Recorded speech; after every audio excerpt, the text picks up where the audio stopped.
പണ്ട് ദിനോസറുകളുടെ കാലം മുതൽ ഭൂമിയിൽ അതിജീവിക്കുന്ന ഉരകജീവി വർഗമാണ് മുതലകൾ. ഭൂമിയുടെ പല വംശനാശ ഭീഷണികളെയും നേരിട്ട മുതലകൾ ഇന്ന് ലോകത്തിലെ തന്നെ ഏറ്റവും മാരകമായ ഇരപിടിക്കുന്ന ജീവികളിലൊന്നായി മാറിക്കഴിഞ്ഞു.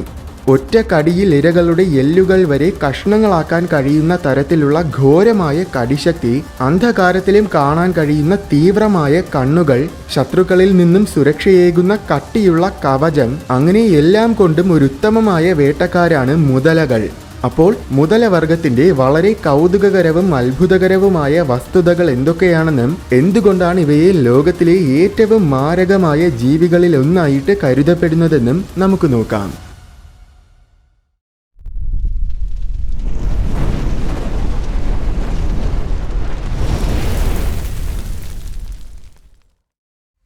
ലോകത്തിന്റെ ഭൂരിഭാഗം സ്ഥലങ്ങളിലും കാണപ്പെടുന്ന ഉരകജീവികളാണ് മുതലകൾ. ഉഷ്ണമേഖലകളിലെ ജലസ്രോതസ്സിനു സമീപമാണ് ഇവ ജീവിക്കുന്നത്. ഇന്ന് ലോകത്തിൽ 28 തരം മുതലകൾ ജീവിക്കുന്നുണ്ട്. ഇവയെ എല്ലാം ഒരുമിച്ച് ചേർത്ത് ക്രോക്കോഡീലിയ വർഗമെന്നാണ് പറയുന്നത്. ക്രോക്കോഡീലിയ വർഗത്തിനെ ക്രോക്കോഡൈലിഡെ, അലിഗേറ്റോറിഡെ, ഗാവിയാലിഡെ എന്നിങ്ങനെ 3 തരം തിരിച്ചിട്ടുണ്ട്. ഇതിൽ ക്രോക്കോഡൈലിഡേകളാണ് ട്രൂ ക്രോക്കോഡൈൽസ് അഥവാ യഥാർത്ഥ മുതലകൾ. എങ്കിലും ക്രോക്കോഡീലിയ വർഗത്തിലുള്ള മറ്റു ജീവികളെയും മുതലകളെന്ന് തന്നെയാണ് പൊതുവെ വിളിക്കുന്നത്.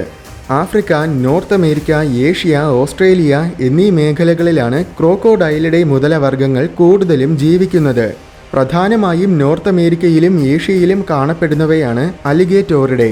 അലിഗേറ്റേഴ്സും കെയ്മൻസുമാണ് ഇതിനുത്തമ ഉദാഹരണങ്ങൾ. നമ്മുടെ ഇന്ത്യയിലും സമീപ രാജ്യങ്ങളിലും കാണപ്പെടുന്ന വർഗ്ഗങ്ങളാണ് ഗാവിയാലിഡെ. ഗാരിയൽസും ഫോൾസ് ഗാരിയൽസുമാണ് ഈ വർഗത്തിൽപ്പെടുന്ന മുതലകൾ. ഈ 3 വർഗ്ഗങ്ങൾ തമ്മിലും കുറച്ച് വ്യത്യാസങ്ങളുണ്ട്. ക്രോക്കോഡൈൽസ് ആണ് ഏറ്റവും വലുത്. അതിനേക്കാൾ കുറച്ചുകൂടെ ചെറുതാണ് ഗാരിയൽസ്. അവയേക്കാൾ ചെറുതായിരിക്കും അലിഗേറ്റേഴ്സും കെയ്മൻസുമൊക്കെ. അലിഗേറ്റേഴ്സിന്റെ തലയ്ക്ക് യു ആകൃതിയാണ്, എന്നാൽ ട്രൂ ക്രോക്കോഡൈൽസിനാണെങ്കിൽ വി ആകൃതിയായിരിക്കും.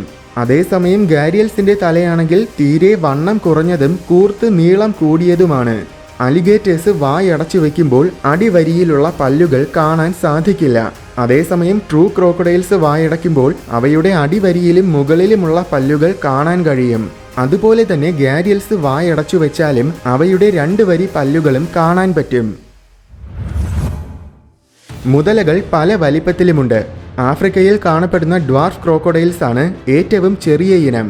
ഇതിന് വെറും 1.8 മീറ്റേഴ്സ് വരെ നീളവും പരമാവധി 80 കിലോഗ്രാമിന്റെ ഭാരവും മാത്രമേ ഉണ്ടായിരിക്കൂ. എന്നാൽ സൗത്ത് ഏഷ്യയിലും ഓസ്ട്രേലിയയിലുമൊക്കെ കാണപ്പെടുന്ന ഏറ്റവും വലിയ മുതലവർഗമായ സാൾട്ട് വാട്ടർ മുതലകൾക്കാണെങ്കിൽ 7 മീറ്റർ വരെ നീളവും 1000 കിലോഗ്രാമിൽ കൂടുതൽ ഭാരവും ഉണ്ടായിരിക്കും. ഒരു മനുഷ്യൻ ഇതിന്റെ മുന്നിൽ നിസ്സാരനാണ്. മുതലകളെല്ലാം വളരെ മികച്ച രീതിയിൽ പതിയിരുന്ന് ആക്രമിക്കാൻ അഗ്രഗണ്യരാണ്. പ്രധാനമായും വെള്ളത്തിനടിയിൽ പതിയിരുന്ന് സമീപം വരുന്ന ഇരകളെ പിടിക്കുകയാണ് ചെയ്യുന്നത്. അതിനിവരെ സഹായിക്കുന്ന ഒരു പ്രധാന ഘടകം അവയുടെ കണ്ണുകളും മൂക്കുമാണ്.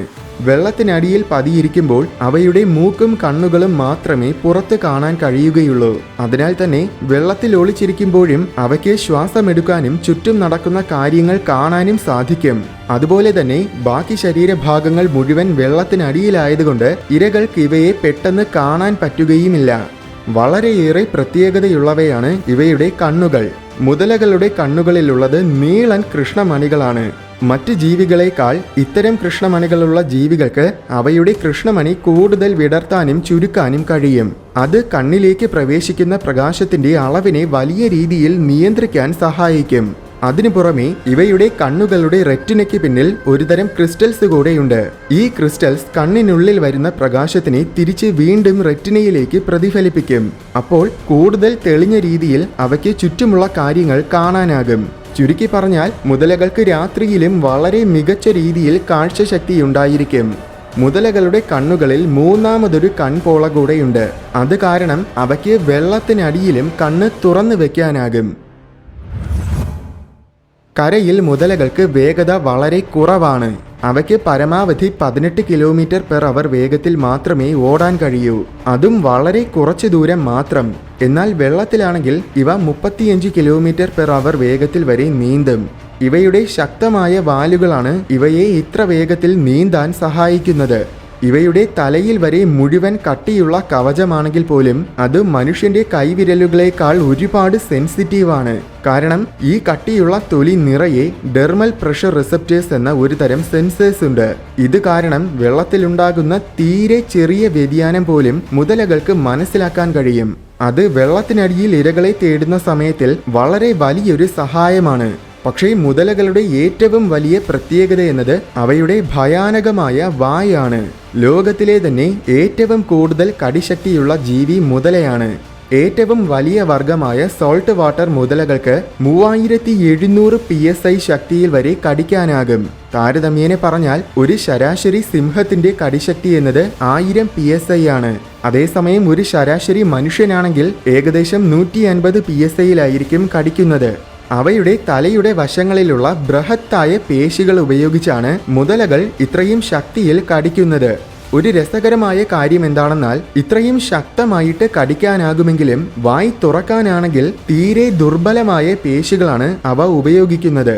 ദുർബലമെന്ന് പറഞ്ഞാൽ നിങ്ങൾക്ക് വളരെ എളുപ്പത്തിൽ അടഞ്ഞിരിക്കുന്ന ഒരു മുതലയുടെ വായ് തുറക്കാതെ പിടിച്ചു വയ്ക്കാൻ കഴിയും. പക്ഷേ അത് അടഞ്ഞിരിക്കുന്ന വായ് തന്നെ ആയിരിക്കണം. അല്ലാതെ തുറന്നിരിക്കുന്ന വായ് പിടിച്ചടയ്ക്കാൻ ശ്രമിച്ചാൽ നിങ്ങളുടെ കൈ അതിന് കൊടുത്തിട്ട് വരേണ്ടി വരും. മുതലകൾക്ക് കുറഞ്ഞത് 60-ൽ കൂടുതൽ കൂർത്ത പല്ലുകൾ ഉണ്ടായിരിക്കും. ഇരയെ കടിച്ചു കീറുന്ന തരത്തിലല്ല, മറിച്ച് കടിയിൽ നിന്നും രക്ഷപ്പെട്ടു പോകാതെ ഇരയെ പിടിച്ചു വെക്കാൻ കഴിയുന്ന രീതിയിലാണ് ഈ പല്ലുകൾ ഡിസൈൻ ചെയ്തിരിക്കുന്നത്. എന്നുവെച്ചാൽ ഇതിന്റെ പിടിയിൽ നിന്നും ഇരയ്ക്ക് രക്ഷപ്പെടുക എന്നത് അത്ര എളുപ്പമുള്ള കാര്യമല്ല. വെള്ളത്തിനടിയിൽ പതിയിരുന്ന ശേഷം അടുത്തു വരുന്ന ഇരകൾക്ക് നേരെ കുതിച്ചു ചാടുന്ന സമയത്തിൽ ഒരൊറ്റ സെക്കൻഡ് കൊണ്ട് പല മീറ്ററുകളോളം ദൂരം വരെ ഇവയ്ക്ക് ചാടാൻ പറ്റും. വളരെ അടുത്തുകൂടെ പറന്നു പോകുന്ന പക്ഷികളെ വരെ ഇവ ചാടി പിടിക്കാറുണ്ട്. നീളം കൂടിയ വലിയ വാല് തന്നെയാണ് അവയെ ഇതിന് സഹായിക്കുന്നത്. ഇരയെ പിടിച്ചു കഴിഞ്ഞാൽ നേരെ വെള്ളത്തിലേക്ക് വലിച്ചു കൊണ്ടുപോകും. വെള്ളത്തിലെത്തിയ ശേഷമാണ് ഇത് ഡെത്ത് റോൾ ചെയ്യുന്നത്. അതായത് ഇരയെയും കടിച്ചുകൊണ്ട് വെള്ളത്തിൽ കിടന്ന് ഉരുളുന്നത്. ഇങ്ങനെ ചെയ്യുമ്പോൾ വലിയ ഇരകളാണെങ്കിൽ പോലും അതിനെ മുതലയ്ക്ക് നിസ്സാരമായിട്ട് കൊല്ലാനാകും. ശരിക്കും വളരെ ഭയാനകമായ രീതിയിൽ തന്നെയാണ് മുതലകൾ വേട്ടയാടുന്നത്. നീർക്കുതിരയും ചെറിയ ആനകളും സ്രാവുകളും പോലെയുള്ള വലിയ ജീവികളെ വരെ ഇവ വേട്ടയാടും. ചില സമയങ്ങളിൽ സ്വന്തം വർഗത്തിലുള്ള മറ്റു മുതലകളെ പോലും ഇവ കൊല്ലാറുണ്ട്, അതായത് മനുഷ്യരെ പോലെ. മുതലകളുടെ മറ്റൊരു പ്രത്യേകത എന്നത് അവയുടെ ഡൈജസ്റ്റീവ് സിസ്റ്റമാണ്. അതിതീവ്രമായ ആസിഡുകളാൽ നിറഞ്ഞതാണ് മുതലകളുടെ ആമാശയം. അതിനാൽ തന്നെ സ്റ്റീൽ വിഴുങ്ങിയാൽ പോലും മുതലകൾക്ക് ദഹിക്കും. ഇവ ഇരകളെ വിഴുങ്ങുകയാണ് ചെയ്യുന്നത്. അതുകൊണ്ട് ദഹന പ്രക്രിയയെ സഹായിക്കാൻ വേണ്ടി, അതായത് വിഴുങ്ങുന്ന ആഹാരം ചതച്ചരയ്ക്കാൻ വേണ്ടി ഇവ കല്ലുകളാണ് വിഴുങ്ങുന്നത്. അപ്പോൾ തന്നെ ഇവയുടെ ഡൈജസ്റ്റീവ് സിസ്റ്റം എത്രത്തോളം ശക്തമാണെന്ന് നമുക്ക് ഊഹിക്കാവുന്നതേയുള്ളൂ. അപ്പോൾ ശരിക്കും ഇരയുടെ എല്ലുകളും കൊമ്പുകളും വരെ മുതലകൾക്ക് ആഹാരമാണ്. ഒരു അതിശയകരമായ കാര്യം എന്താണെന്നാൽ വലിയ മുതലകൾക്ക് ഏതാനും ചില വർഷങ്ങളോളം സമയം വരെ ആഹാരം കഴിക്കാതെ ജീവിക്കാനാകും. കൂടുതൽ മുതലവർഗ്ഗങ്ങളും ഫ്രഷ് വാട്ടറിൽ ജീവിക്കുന്നവയാണെങ്കിലും ലവണമായ ജലസ്രോതസ്സുകളിലും ചതുപ്പുകളിലും വരെ ചില മുതലകൾ ജീവിക്കാറുണ്ട്. കടലിൽ ജീവിക്കാൻ പറ്റിയ തരത്തിലുള്ള മുതലകളാണ് സോൾട്ട് വാട്ടർ ക്രോക്കോഡൈൽസ്. ശരീരത്തിൽ ഉപ്പിനെ വേർതിരിച്ചു മാറ്റാനുള്ള ഒരു സോൾട്ട് ഗ്ലാൻഡ് ഉള്ളതുകൊണ്ട് സോൾട്ട് വാട്ടർ മുതലകൾക്ക് സമുദ്രത്തിലും ജീവിക്കാനാകും. എന്നുവെച്ചാൽ സമുദ്രത്തിൽ സ്ഥിരമായിട്ട് ജീവിക്കാനാകുമെന്നല്ല, പകരം ഒരുപാട് നേരം വെള്ളത്തിനടിയിലായിരിക്കാനാകുമെന്ന് മാത്രം. മുതലകളെല്ലാം ഉരക ജീവികളാണ്, അല്ലാതെ കരയിലും വെള്ളത്തിലും ശ്വസിക്കാൻ കഴിയുന്ന ഉഭയജീവികളല്ല. സോൾട്ട് വാട്ടർ മുതലയ്ക്ക് 1 മണിക്കൂറോളം സമയം വരെ വെള്ളത്തിനടിയിലായിരിക്കാൻ കഴിയും. വെള്ളത്തിനുള്ളിലായിരിക്കുമ്പോൾ ഇവയുടെ ഹൃദയം 1 മിനിറ്റിൽ 1-2 തവണ മാത്രമേ ഇടിക്കുകയുള്ളൂ. മുതലകൾ കരയിലാണ് മുട്ടയിടുന്നത്. വിരിയുന്ന മുട്ടകളിൽ 99% മുതല കുഞ്ഞുങ്ങളും 1 വയസ്സാകുന്നതിന് മുന്നേ തന്നെ കൊല്ലപ്പെടുകയാണ് ചെയ്യുന്നത്. പക്ഷികൾ, വലിയ മീനുകൾ, മറ്റ് മൃഗങ്ങൾ, അങ്ങനെ മുതല കുഞ്ഞുങ്ങളെ ആഹാരമാക്കാൻ ഒരുപാട് ജീവികളുണ്ട്. അതിനാൽ തന്നെ 2 വർഷങ്ങളോളം കാലം, അതായത് കുഞ്ഞുങ്ങൾ നല്ല രീതിയിൽ വളരുന്നതുവരെ അമ്മ മുതല കുഞ്ഞുങ്ങളുടെ കൂടെ തന്നെ ഉണ്ടായിരിക്കും. അമ്മ മുതലകൾ കുഞ്ഞുങ്ങളെ സംരക്ഷിക്കാൻ പരമാവധി ശ്രമിക്കുമെങ്കിലും വിരിയുന്നതിൽ 1% കുഞ്ഞുങ്ങളെ മാത്രമേ അതിനെ സംരക്ഷിക്കാനാകൂ. എന്നാൽ വളർന്നു കഴിഞ്ഞാൽ പിന്നെ ഈ മുതലകളെ വീഴ്ത്താൻ മാത്രം കരുത്തുള്ള എതിരാളികളൊന്നും അധികമുണ്ടായിരിക്കില്ല. മുതലകൾ ഉഷ്ണമേഖലകളിൽ ജീവിക്കുന്നതിനാൽ തന്നെ ഇവ ഇടയ്ക്കിടയ്ക്ക് മറ്റു പ്രെഡറ്റേഴ്സുമായും യുദ്ധം ചെയ്യാറുണ്ട്. ആ യുദ്ധങ്ങൾ വളരെ തീവ്രമായിരിക്കും. ഒരു വർഷം 1000-ഓളം മനുഷ്യരെയാണ് മുതലകൾ കൊലപ്പെടുത്തുന്നത്. അതിൽ കൂടുതലും സോൾട്ട് വാട്ടർ ക്രോക്കോഡൈൽസും നൈൽ ക്രോക്കോഡൈൽസുമാണ് ചെയ്യുന്നത്. പക്ഷേ മനുഷ്യൻ മുതലകളെ കൊല്ലുന്ന കണക്ക് നോക്കിയാൽ അതിനേക്കാൾ കൂടുതലായിരിക്കും. പല കാരണങ്ങളാലും, പ്രധാനമായും മനുഷ്യ കാരണങ്ങളാൽ ഇന്ന് പല മുതലവർഗ്ഗങ്ങളും വംശനാശ ഭീഷണി നേരിടുകയാണ്. ഫിലിപ്പൈൻ ക്രോക്കോഡൈൽ പോലെയുള്ള ചില വർഗ്ഗങ്ങളാണെങ്കിൽ ഇന്ന് വംശനാശത്തിന്റെ വക്കിലാണ്. എന്തായാലും ഇന്ന് ലോകത്തിലെ ഏറ്റവും നിഷ്ഠുരമായ ജീവികളിൽ ഒന്നാണ് മുതലകൾ. പക്ഷേ ഈ മുതലകളെ പോലും നിസ്സാരമായിട്ട് വീഴ്ത്തുന്ന മറ്റൊരു ജീവി വനത്തിലുണ്ട്. അതാണ് ജാഗ്വാർസ്.